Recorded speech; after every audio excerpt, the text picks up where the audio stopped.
কলকাতাকে যদি বলতাম জ্যাম করব তো 50টা জায়গায় 2000 করে বসে যেতাম। সেটা এখন হয়নি, পরে কিন্তু হবে।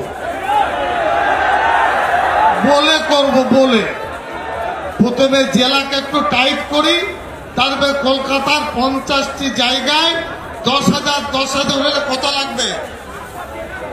বাস এরা আসবে, কলকাতায় বসে চিড়ে গুড় পানি বাতাসা মুড়ি খাবে আর একটু বসবে, কিচ্ছু করতে হবে না। কলকাতার শহুরে বাবুরা, সেকুলার বাবুরা, কি শুনলেন? ঠিক আছে তো? একদম পারফেক্ট সেকুলারিজম চলছে তো এই রাজ্যে? একদম গণতন্ত্র ঠিকঠাক আছে তো? একবার মমতা মন্ত্রিসভার একজন অত্যন্ত গুরুত্বপূর্ণ মন্ত্রী বেশ গর্ব করে এক বিদেশি সাংবাদিককে বলেছিলেন যে এই আমাদের কলকাতাতেই আর একটা মিনি পাকিস্তান আছে। আজকে ওয়াকফ বিল বিরোধী নিয়ে সংখ্যালঘুদের একটা সংগঠন, যার মাথায় আবার মমতা মন্ত্রিসভার অন্যতম গুরুত্বপূর্ণ সদস্য সিদ্দিকুল্লাহ চৌধুরী সাহেব আছেন, তাদের একটা প্রতিবাদ সভা ছিল। তো সেই প্রতিবাদ সভা থেকে খোদ মন্ত্রী সাহেব কি বললেন শুনলেন তো? যে জেলাটাকে একটু আগে টাইট দিই, এরপর কলকাতাটাকেও টাইট দেবো, জ্যাম করে দেবো, বেশি কিছু করতে হবে না, আমাদের 1 লাখ মতো লোক নিয়ে আসবো, 50টা জায়গায় 2000 করে লোক বসিয়ে দেবো, আর তারা চিড়ে মুড়ি গুড় নিয়ে বসে থাকবে, আর ব্যাস গোটা কলকাতাটা অচল হয়ে যাবে। আর সেটা করব বলে কয়েই করব, এই হুমকিটা তিনি দিয়ে দিলেন প্রকাশ্য মঞ্চ থেকে। এবং অদ্ভুত ব্যাপার দেখুন, আজকে বৃহস্পতিবার, উইকডেজ, এতগুলো সংখ্যালঘু মানুষের জমায়েত হচ্ছে কলকাতায়, কোথাও যানজট হবে না, কলকাতায় কারুর কোনো অসুবিধা হবে না, এবং পুলিশ আরামসে তার পারমিশন দিয়ে দেবে। কিন্তু কোনো বিরোধী দল যদি ছোট্ট একটা কিছু প্রোগ্রাম করতে যায়, ওই পাড়ায় স্ট্রিট কর্নার মিটিং 500 লোক নিয়েও যদি করতে যায় না, পুলিশ শটান সেটাকে আটকে দেবে, তারপর কলকাতা হাইকোর্টে গিয়ে মামলা করে তার পারমিশন নিয়ে আসতে হবে, এবং সেখানেও বিভিন্ন রকম বিধি নিষেধ থাকবে। আর সংখ্যালঘু সমাজ এরকম কাতারে কাতারে লক্ষ লক্ষ মানুষ কলকাতায় চলে আসবেন এবং এসে গোটা কলকাতাটাকে কার্যত অবরুদ্ধ করে অচল করে দেবেন তাদের প্রতিবাদ জানাতে। তাতে কিন্তু এই সরকারের, এই প্রশাসনের, এই পুলিশের সামান্যতম কোনো রকম কোনো অসুবিধা হবে না। এবং সেই ওয়াকফ বিল বিরোধিতার সময় তাদের হাতে যদি প্যালেস্তাইনের পতাকা থাকে, তাহলেও কিন্তু কোনো অসুবিধা হবে না। এইভাবেই এই রাজ্যটা চলছে। তবে আপনারা বলবেন, এ তো একটা শান্তিপূর্ণ সমাবেশ হচ্ছেন, মন্ত্রীমশাই না হয় বলেছেন কলকাতাকে অচল করে দেবো পরে, কিন্তু এখন তো কিছু করেননি। উনি বলেছেন জেলাটাকে টাইট দেবো। দুদিন আগেই জঙ্গিপুরে কি ঘটনা ঘটেছে সেই ভিডিও দেখেছেন তো? দুদিন আগেই নদিয়াতে কি ঘটনা ঘটেছে জানেন তো? তারপর খোদ কলকাতার বুকে মন্ত্রী সাহেব এসে বলছেন যে এবার কলকাতাটাকেও জ্যাম করে দেবো, কিন্তু সেটা বলে কয়ে করব। তবে আপনাদের একটাই প্রশ্ন হবে যে সত্যি তো এত মানুষ এখানে বসে আছে, এখান থেকে তো কোনো রকম কোনো গন্ডগোল হচ্ছে না, তাহলে এই নিয়ে এত কথা বলার কি আছে? সত্যিই বোধহয় বেশি বাড়াবাড়ি হয়ে যাচ্ছে, তাই? তাহলে আজকে এই সমাবেশে যে এত মানুষ এসেছেন, রাজ্যের বিভিন্ন প্রান্ত থেকে এত সংখ্যালঘু মানুষ এসেছেন, বাস ভর্তি করে করে, টেম্পো ভর্তি করতে করে লোক এসেছেন, তারা এই শহরে ঢোকার আগে ঠিক সাঁতরাগাছিতে কি করেছিলেন সেই ভিডিওটা একবার দেখে নিন, এরপর আসছি আরো তার বিস্তারিত ব্যাখ্যায়।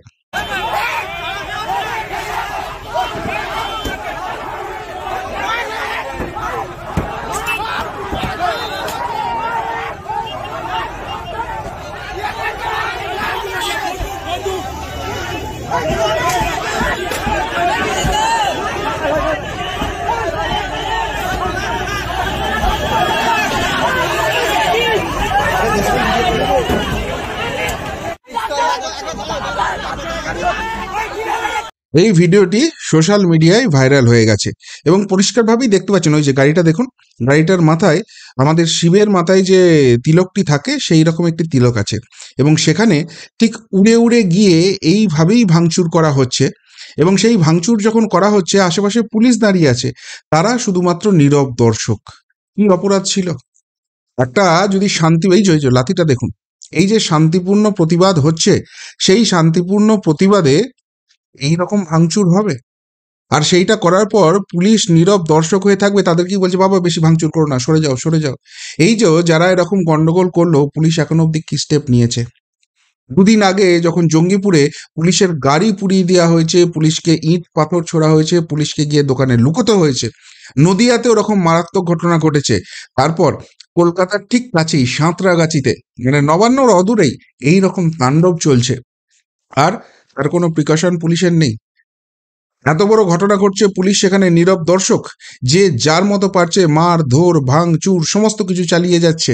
এই তাণ্ডবটা চলছে, আর আমরা সেকুলারিজম বলে এখনো চুপ করে আছি। হ্যাঁ, সেকুলারিজম যদি হয়, মুখ্যমন্ত্রী যেটা বলে থাকেন ধর্ম যার যার উৎসব সবার, সেটা যদি হয়, তারা তাদের মতো প্রতিবাদ করুন না। এই ওয়াকফ বিল নিয়ে সুপ্রিম কোর্টে তো মামলা হয়েছে, আসাউদ্দিন ওয়াইসি তো মামলা করেছেন, দুটো লোকসভা রাজ্যসভা দুটো আইনসভাতেই পাশ হয়ে গেছে, রাষ্ট্রপতি সই করে দিয়েছেন, সেটা আইনে প্রণয়ন হয়েছে। এবার সেটা আইন থাকবে কি থাকবে না সেটা নিয়ে সুপ্রিম কোর্টে মামলা হয়েছে। তারপরে ঠিক এই ধরনের তাণ্ডব চলছে প্রতিবাদের নামে। তাহলে কোন জায়গাটায় কতখানি সেকুলারিজমের মধ্যে আছি, এবং সেই সেকুলারিজমকে ঠিক কতখানি সাপোর্ট দিচ্ছেন এই মমতা সরকার, আর এক জলজান্ত প্রমাণ এখানে কিন্তু পাওয়া যাচ্ছে। শুধু এই নয়, ওই যে কথাটা বলছিলাম না, যে আজকে ছুটির দিন নয়, আজকে একটা কর্মদিবস রয়েছে, এবং সেই কর্মদিবসের মাঝখানে এই অনুষ্ঠান হচ্ছে। ঠিক কিভাবে অবরুদ্ধ হয়ে পড়েছিল শহর কলকাতা, সেই ছবিটা একবার দেখে নিন।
এইটা হচ্ছে আজকে হাওড়া ব্রিজের ছবি। ঠিক এইভাবেই হাওড়া ব্রিজটা অবরুদ্ধ হয়ে আছে, গাড়ি বাস সমস্ত কিছু আটকে আছে। শুধুমাত্র তাই নয়, এদের যাত্রাপথে এই যে বাসগুলো দাঁড়িয়ে আছে, যেটা পাবলিক ট্রান্সপোর্ট যাত্রী পরিবহন করে, সেই বাসে দুদিন আগে সেখানে রামনবমী পালন করেছেন, এবং বাসটির মাথায় দেখা যাচ্ছে ওং লেখা রয়েছে, অর্থাৎ কোনো একজন হিন্দু ধর্মের কেউ সেই বাসের মালিক। সেই বাসেতে গেরুয়া ঝান্ডা শ্রীরামচন্দ্রের পতাকা লাগানো ছিল, সেটাকেও এই যারা প্রতিবাদ করতে এসেছিলেন তারা জোর করে খোলা করিয়েছেন, এবং সেই বাসের মাথায় দাঁড়িয়ে দু হাতে একদিকে প্যালেস্তাইনের পতাকা আর এক হাতে অন্য একটা কি পতাকা ছিল, দুটা নিয়ে পথ করে ওড়াচ্ছেন।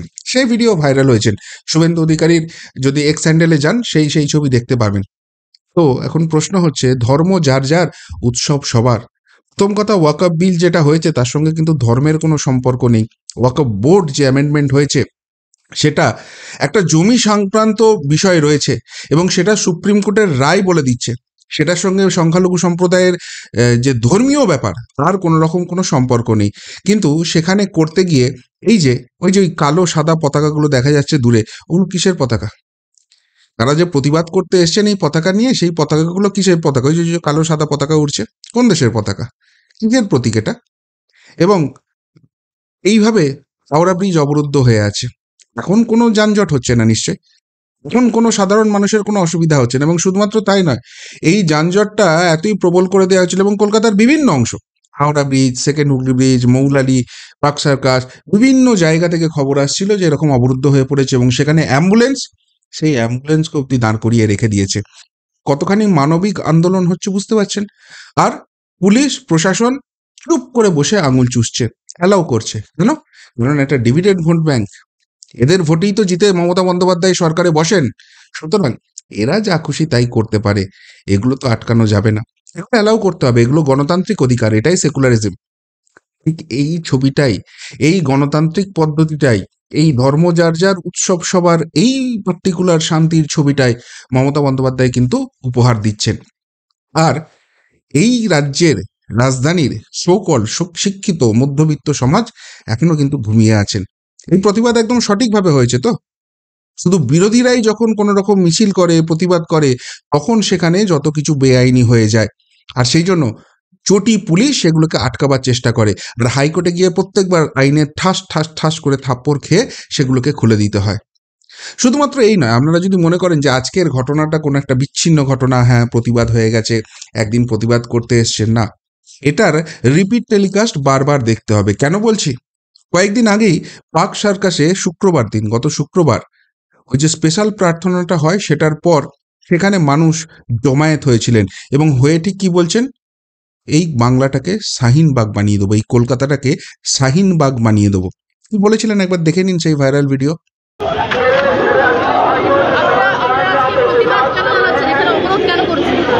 আমরা এটা ওয়াকফ বোর্ডের জন্য আমরা প্রতিবাদ করেছি।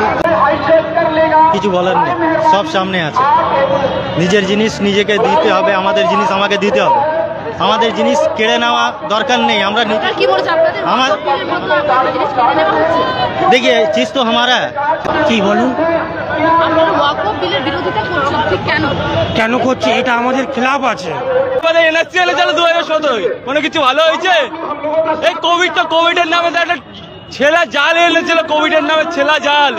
সেই জিনিসটা ছেলা জাল মতো সবাই মানুষের গায়ে গায়ে ভ্যাকসিন ঢোকালে, ওই ভ্যাকসিনের বাদে আজকে প্রত্যেক মানুষের শরীরে পড়ল কোথায়? हमारा भी हक है, जमहूरियत हक है। हम भी रोड में नमाज पढ़ेंगे, रोज में पूरा कामना हम लोग एहतजाज करेंगे। हम लोग कोई रोक नहीं सकता है, ये हम लोग का कॉन्स्टिट्यूशनल राइट्स है। No one can stop us, okay?